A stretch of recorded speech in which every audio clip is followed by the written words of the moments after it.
આજે વંથલી તાલુકાના કણજડી ગામે પ્રકાશભાઈ અરસીભાઈ ગલની વાડીએ આજથી હું 6 દિવસ પહેલાં આવ્યો હતો અને પ્રકાશભાઈના મગની અંદર પીડાશ પડતું હતું અને જે કાંઈ રોગ હતો એ હમણાં આપણે દરેક ખેડૂતને કહે તો એનું સારું એવું જબરજસ્ત રિઝલ્ટ મળ્યું છે. તો પ્રકાશભાઈ, પહેલાં તમારું નામ, ગામ અને તમારો તાલુકો. મારું નામ પ્રકાશભાઈ અરસીભાઈ ગલ, ગામ કણજડી, તાલુકો વંથલી. હા પ્રકાશભાઈ, સૌથી પહેલાં આપણે જ્યારે હું 6 દિવસ પહેલાં અહીં જ્યારે જોવા આવ્યો હતો ત્યારે તમારા મગની અંદર શું પ્રોબ્લેમ હતો, વાંધો શું હતો? પહેલાં મારા મગની અંદર કુકડ બહુ કુકડ હતો અને ઈરે એવી હતી અને મગ હુકાતા હતા, હુકારો બહુ હતો અને છોડવા છે ને પીરાશ વાળા આ રીતના હતા હાવ.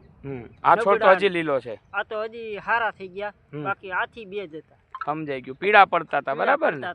હા, તમે દવા છાંટી એને કેટલા દિવસથી આવી જાય? મેં દવા છાંટીને 5 દિવસ થયા. દવા છાંટી પછી કેટલા દિવસે તમને એવું લાગ્યું હતું કે રિઝલ્ટ મળી ગયું એમ? એટલે 24 કલાકે રિઝલ્ટ સારું દેખાણું આપ્યું. હા, આજે કેટલા દિવસ થયા છે દવા છાંટી? 5-6 દિવસ થયા. 5-6 દિવસ જ થયા છે, બરાબર ને? તમારો ડોઝ કેટલા રૂપિયાનો આવ્યો હતો?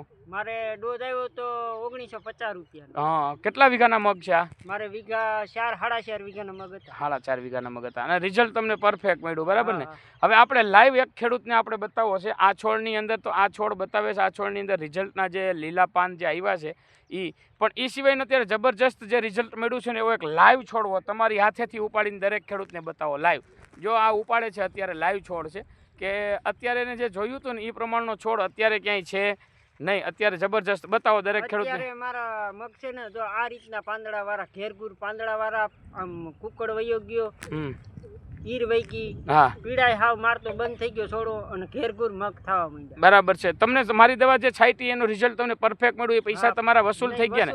જ્યારે હું આવ્યો ત્યારે તમને ખબર પડી હતી કે આ પ્રફુલભાઈ જે દવા દે એનું રિઝલ્ટ મને 100% મળશે એવું હતું તમને ખરું? હતું, કેમ કે તમારા વિડિયા ને એવું જોયું એટલે તમને ફોન કર્યો. હા, મગ એક ફેરી તમે જો, નકર વયા જાય એમ જ હતા. હું જ્યારે જોવા આવ્યો ત્યારે મેં તમને શું કીધું હતું કે આ દવાની અંદર રિઝલ્ટ કેવું મળશે? હું જોઈને કીધું હતું કે તમને રિઝલ્ટ સારું મળશે, તમારા મગ છે ને હું ઓકે રેડી કરી દઈ. હા, તો થઈ ગયા ને? એની દવા આપી એટલે કાંઈ મગ હારા. આની પહેલા તમે કેટલા ડોઝ માર્યા હતા પ્રકાશભાઈ? પહેલા મેં 2 ડોઝ માર્યા હતા. હા, એમાં કેવું રિઝલ્ટ મળતું હતું? રિઝલ્ટ જ ન આવ્યું, કુકડ ના ઈર ગઈ જ નહીં અને દીપાદી પીરાત પડતા હતા.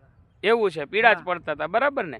તો તમારા ભાઈના જે મગ છે અહીંયા ગામની અંદર મારે જે વિડીયો ઉતારવાનો છે, નરેન્દ્રભાઈ ગલ ને? હા, નરેન્દ્રભાઈ ગલ, એના મગ તમે રોજે રોજ જોતા હોય છે. આ નરેન્દ્રભાઈનો જે છોકરો છે તો એના મગની અંદર તમે બે ભાઈઓ હાઈરેજ ડોઝ માર્યો હતો ને? હા, બે હાઈરેજ ડોઝ માર્યો. એનામાં કેવું રિઝલ્ટ મળ્યું છે તમને? કેવું? બહુ સારું રિઝલ્ટ મળ્યું. એટલે શું રિઝલ્ટ મળ્યું છે એનો વિડીયો ઉતારવાનો છે. તો આ મગ છે ને સારા થઈ ગયા છે.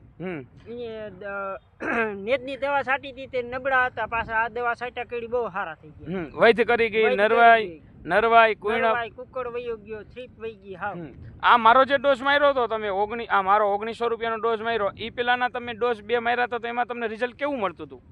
રિઝલ્ટ મળ્યું જ નહીં સાહેબ. નહીં, બે એક ડોઝમાં મળ્યું. બીજું, આ દરેક ખેડૂતને તમારો જેવો પ્રશ્ન હોય દરેક ખેડૂતને, તો તમે એ ખેડૂતને શું ભલામણ કરવા માંગો છો? ખેડૂતને ભલામણ કરું કે આ પ્રફુલભાઈને તમે મળો, સુધારો આપણા મગમાં આવી જાય.